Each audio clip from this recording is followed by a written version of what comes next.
Comme sur tous les chantiers routiers du programme sino-congolais, la première étape des travaux de la route nationale numéro 42, qui va de lac Mukamba au Kasaï oriental à Lusambo au Sankuru, a été l'ouverture de l'ensemble des 131 km. Le but, rendre praticable la route pendant que les travaux de modernisation suivent. Pour vérifier que cela a bien été fait, une mission conjointe, Agence congolaise des grands travaux, CISC SA et son sous-traitant Sino-Hydro 2, conduite par Raphaël Bukumba, directeur adjoint à l'Agence congolaise des grands travaux, a parcouru l'ensemble du projet. Partie du village Mukamba où est installée la base vide de Sino-Hydro 2, la mission s'est poursuivie sur les 121 km compris entre le PK10 et le PK131. C'est sur ce tronçon que les travaux d'ouverture ont été réalisés pour assurer cette praticabilité. Cela constitue donc un axe vital pour le développement socio-économique de la province du Kasaï central ainsi que du Sankuru.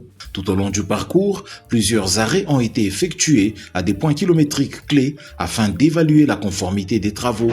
À l'issue de cette inspection, la mission a conclu que la route est globalement praticable, permettant une circulation fluide avec une vitesse moyenne estimée à 60 km/h. Des utilisateurs de l'axe rencontrés lors du parcours sont heureux de cette avancée. Auparavant, la route était bien mauvaise. Maintenant, ça va. Nous en remercions le chef de l'État pour cette route qui traverse tout notre territoire de Dimbelenge.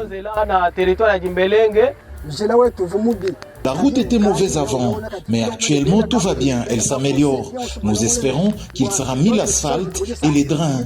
Nous en félicitons le chef de l'État et nous voulons que ce projet ne s'arrête pas jusqu'à la fin.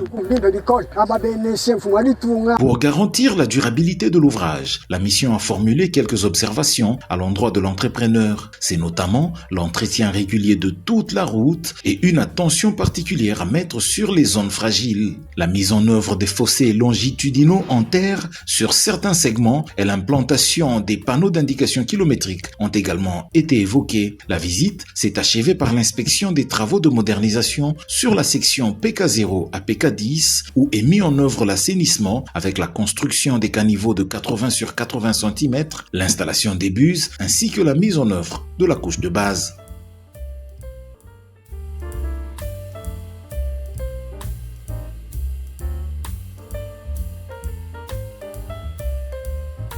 Merci à tous de nous avoir suivis. Aimez et abonnez-vous massivement à notre chaîne YouTube Tribeca Media. Au revoir et à la prochaine.